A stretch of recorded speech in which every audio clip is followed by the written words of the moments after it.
Before I can dwell too much on how Elaine managed it, a familiar figure emerges. Omen gives me a once-over as he approaches, and the expression on his face is sincerely, almost insultingly sympathetic. You didn't come to pray.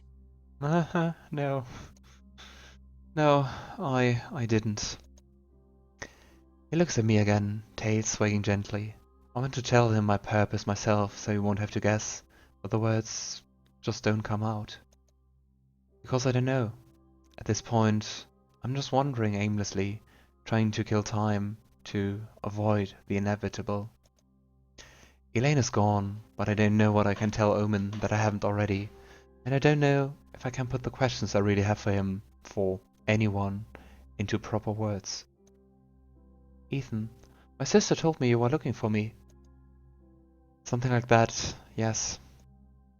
I study Omen for a moment. Compared to Elaine, he's closer, maybe even truly comfortable around me. But I shouldn't forget he's not one of us. That's not nice. I must apologize. Omen blinks, then inclines his head. The words come out of nowhere. Even I'm not so sure that it was wise I've let them out, but he doesn't seem surprised. Whatever you want to apologize for, it's not necessary. I caused a disturbance when I came here. That much I can't deny. All to be free from my father. I thought that only I would suffer the consequences, not that it would affect others so severely. I was a fool. Powerful things always break something else when they attempt change. You're not responsible for the things Harry did. Thank you for saying that. Still, I put this trouble before him. Maybe he wouldn't have been driven to these means otherwise. I also wouldn't blame him, but yeah, set the things into motion. I frown at him, not because I completely disagree with him, but because it does make me wonder. I've rarely had the chance to converse with a being so old. Demons in particular have always existed closely to human history. Would it matter if you hadn't and he didn't? Or wouldn't it have, because this is what he's capable of regardless? Omen blinks slowly, his head tilted in that almost unnatural way. He folds his hands and studies me for a moment, then looks at some point past my head. There's a faraway look in his eyes that makes me think he's reminiscing, and what I wouldn't give to be able to read his mind. I think you ask a question meant for a hunter. You destroy creatures when they hurt others, but you must know that all creatures are capable of harm. Yeah. And of evil. Unfortunately so. Is it wiser for you to kill someone because of its potential to do harm? Or kinder for you to not bet its life on your fear? Either way, I don't think this is what you really want to know. That's for me to decide. He's no longer smiling, but there's something in his eyes that's less speculative now and more like respect. My sister and I have friends in this town. People we love in this town. We have things to lose. You have my promise to help when you need it. And I have faith that you'll make the right choice. Whatever your definition of right is. Are you not worried my definition will be different from what you hoped? Maybe. But I'm sure you'll do whatever you think best. I think you're kind. And if you weren't, maybe you would have hurt less about all of this. Thank you. Omen tilts his head this way, then that, contemplative. Few seek the advice of a demon. Fewer take it seriously. I wonder if it's fate that I'm here. This place has taught me so many things. You're Prince of Demons, wouldn't you know? I would need much older eyes to see something so vast. My father would know. Perhaps it's why he doesn't understand why I love your kind. Your fragile, flowing world. Your lives so short they could be measured by seasons, as I do. As Alkar puts it, it's his fucking loss. I've just nodded a laugh, hearing the words spill from his mouth. Definitely Alkar's influence. Damn right. Yeah, we are, as I said before, we are going all into condemning. I have to confront him soon as he shows his face. We can't allow this to continue. No, it can't. It won't be easy. I'd rather you not have to stand before him on your own, with no backup. I suspect August will be present. They need closure more than I do. But I don't think you should do anything anyway. If you're sure? I'm sure. He's an old, wily soldier. I'd rather not confront him with him knowing that I have your ear, if he doesn't know of our involvement already. But I won't do it unprepared. You have my word. I should go. Shaking my head, I step away, and then turn and head for the door. Suddenly, the church feels too oppressive. I have to get out, clear my head, think. Though, I know with a faint feeling of dread which way my choices will lead. I can feel Omen's eyes on my back until the door closes. Alkar's waiting for me outside of the temple, much to my lack of surprise. I've had the sense he's been keeping an eye on me more than usual since the encounter with the creature. My thanks. For? I might have been convinced that I was mistaken, if not for the pout and the defiance on his face. Stifling a grin, I raised my hands in a gesture for peace instead. No need to poke the sensitive wolf today. Waiting for me. I take it you want to talk? Assuming a hell of a lot, aren't you? But you're right enough. You're about the only exciting thing left in this goddamn town. No, I think it's more too much excitement. And the whole... He gestures vaguely in my direction, and I can't quite get his meaning. I'm not entirely sure Alkar himself knows what he means either, because the expression on his face is one I can't read. One of the many things I've learned about the half-lycan is either he won't lie, or he's hellishly bad at it. It reminds me of the folk stories of wolves as betrayers and deceivers. Even now, and not just surrounding Alkar, I wonder at those who told the folklores mistook wolves for foxes. Or for their neighbors. Maybe their boss. The whole debacle? Yeah, that. A pause. Almost awkward. So, listen. I'm no good with the whole emotional thing. That's what Ezra's here for. Ezra's here to handle all your feelings for you, is that it? No, he just self-expresses better is all. Makes the sentimental shit sound more natural, not so awkward and weird. Anyway, I just wanted to ask if you're doing okay. Aww. I would love to tease him. I guess his romance would also be quite interesting. Oh, I appreciate the effort you took to arrive at that question. What do they say? Effort shows affection or something? Oh. Everything is a mess, I suppose. I'm not just going to let all of what we've learned, go if this is what you're worried about. I didn't think you would. In fact, I trust that you won't. I know you're gonna try to do something about this mess. Something probably dangerous. Or if you won't, they force you into it. He said it with such bitterness, with such certainty, that I know immediately the sentiment must have come from personal experience. I'll do my utmost to prove them unnecessary. I won't be caught dead by anyone else saying this, but if you do, I'd appreciate that. I'm sure you would. Then he inhales deeply, lets it out, slow. So, humor me. What are you up to? I look away. Every time someone asks this, every time I ask myself the same question, I hoped that the answer would come easier by now. That I'd be more sure, but it changes almost by the minute. I confront him. I'm a general, and though he's my superior, I stop there. Alkar has been remarkably upfront with me about everything, despite his original warning not to trust anyone in this town, including himself. That doesn't mean Hunter's business is for his 4 ears. I wonder if it's confusing to hear out of 4 ears. That's an old, easy excuse. In truth, it's more that I don't want to say the words, make them real. That's rough, buddy. Is that an Avatar reference? I'm sorry. Should you be? He dragged you into his knowing full well you were just an easy blame for something he's explicitly done. Yeah, he sure fucking did. And you won't catch me red-handed doing the same thing, blaming people not a part of his pyramid of shit.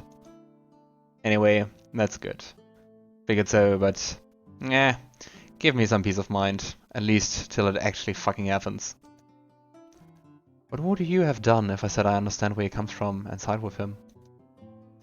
The possibility is ridiculous, but my curiosity burns. Stings. And if we are already as deep in his shit of tense talk, what is one more match to the flames? Then you would have been what I expected. I've no faith in hunters, save maybe 2 or 3, and that won't change with your stellar example. But from me to you, thanks. Well, I'd better go and put more drinks on somebody else's tab before this town starts missing me.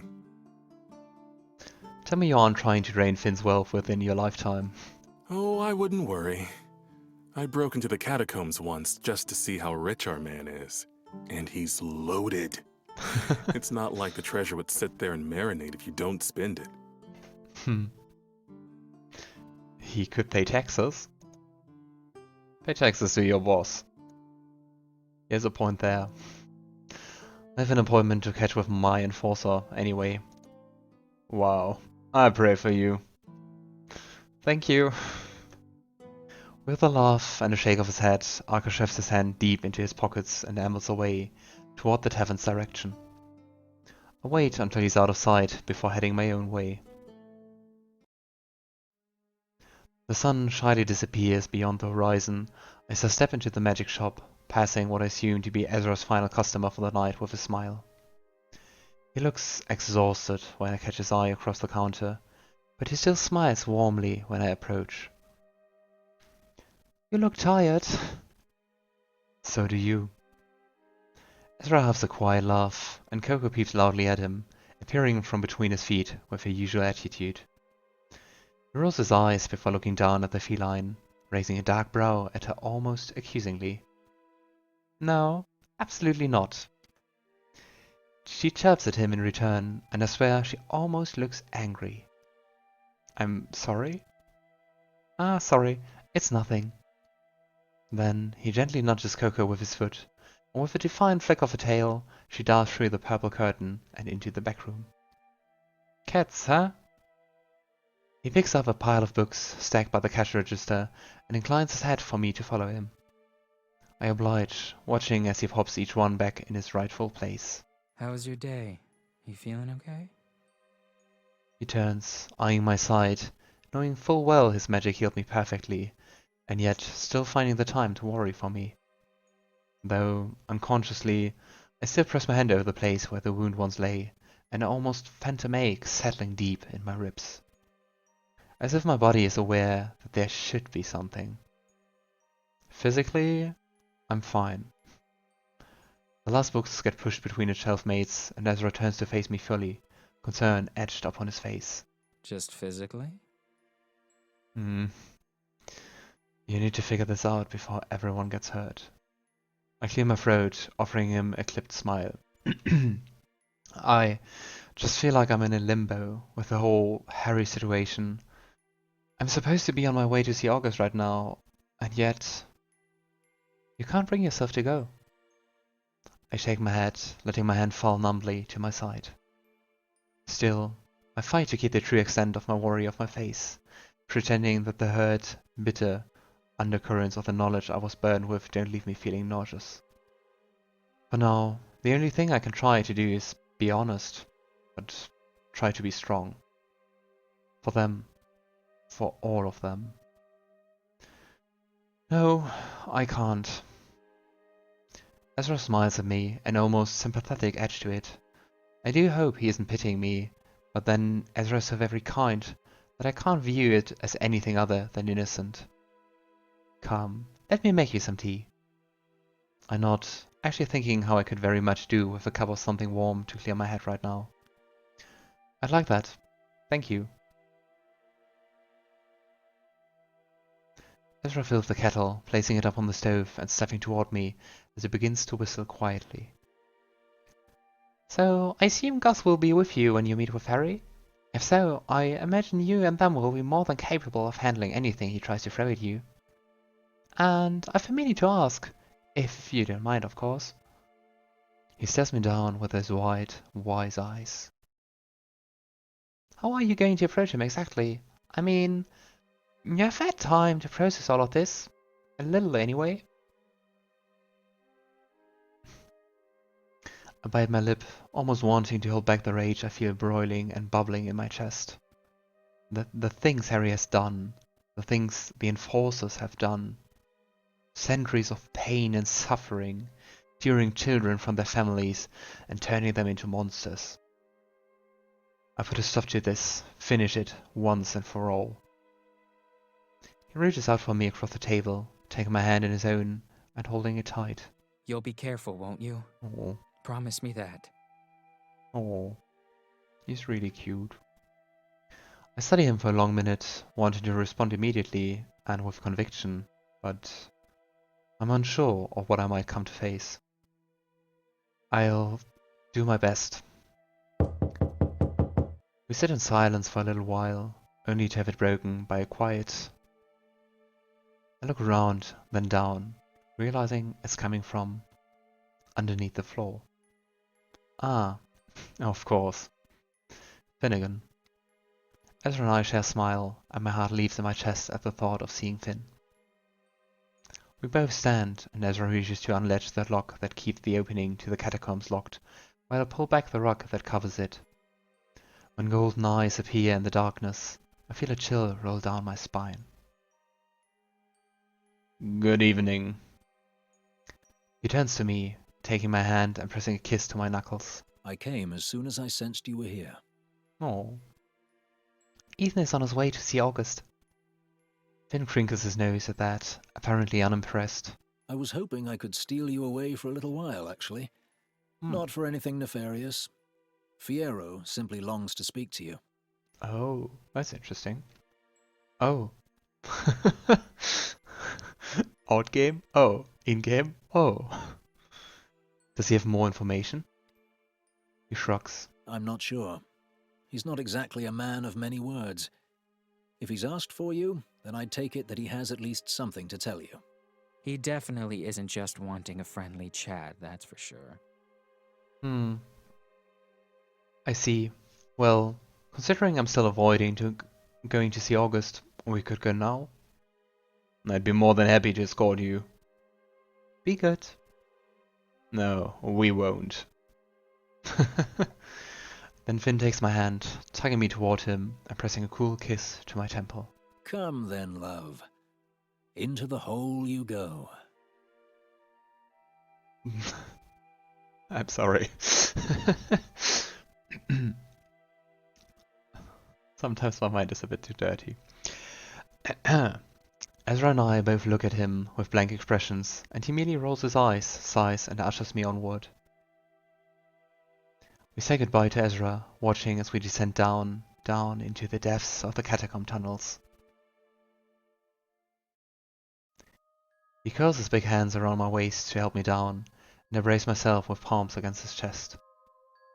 He looks at me with a wicked grin, and I can't help the way my body sets alight at the contact, coiled, breathless anticipation sinking deep into my bones. Easy does it. I hate the way my whole body betrays me, because of course he knows, can feel the way I come alive for him. Smug.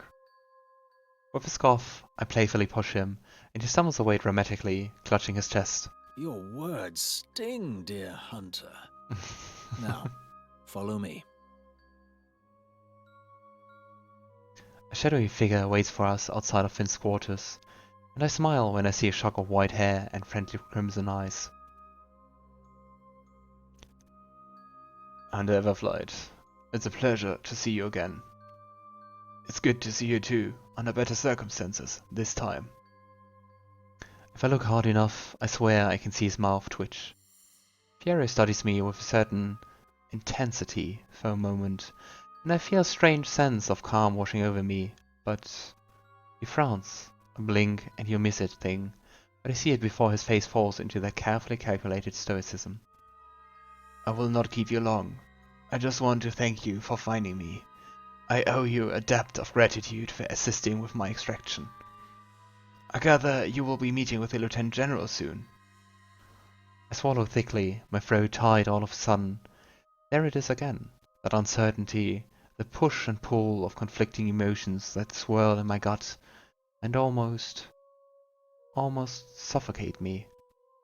I nod a little too quickly, and though Fiero doesn't show it, I know he can feel my unease. I will be, yes, whenever he decides to show his face. Finn scoffs at that, leaning against the jagged stone wall with perfect kind of handsome nonchalance that not many could achieve. If he ever decides to again. Hmm. If I was him, I'd have left town the second the first body turned cold. Fiero continues to watch me, his stare unwavering. Well, the sooner the better. I'd quite like all of this to be over. Indeed. Finn nudges him with his elbow, and Fiero barely shifts, holding himself like some ancient statue, in almost unnerving stillness. Tell him what you saw in the dungeons before you were rescued. There was a lot of commotion down here that night you got the creature. They were unorganized, clearly distressed. I watched carefully, and I saw something strange. A hunter, or what was a hunter. Now, I'm not so sure. I pale at the thought, remembering the way the creature looked at me as it lunged, teeth bared. And the way that my body told me I was fighting one of my own before it ended his life. His life. It was female, of that much I'm certain. She was wailing all night after they shoved her back into one of the cells. They must have been in a rush because they weren't as cautious in hiding her as they had been before. So I guess it's Aya.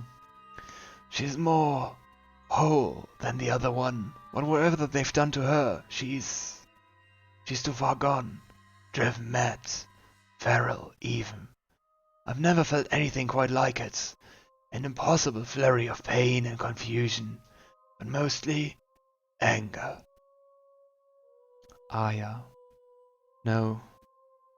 Finn steps forward, seeing the way my eyes widen and my hands begin to shake. I can't face another. Ethan. I look at Finn, noting his concern over the way my heart lurches in my chest. I nod at him, exhaling a sharp breath to refocus. You're sure?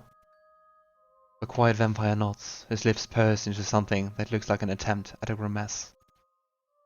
I am certain, and I am also sorry. It's fine. It's expected actually, but hurts to hear, to have it confirmed. I nod. We will not let you face it alone. You will never be alone.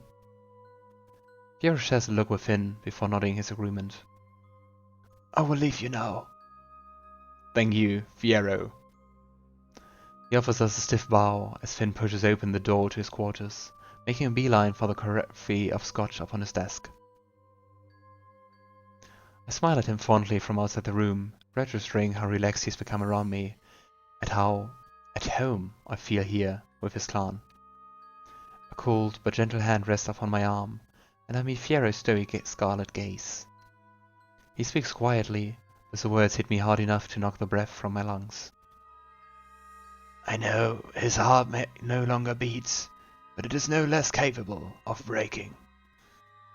Oh, is he intimidating us? I open my mouth to respond, but words fail me. I guess so. With a final look, Fiero disappears into the darkness.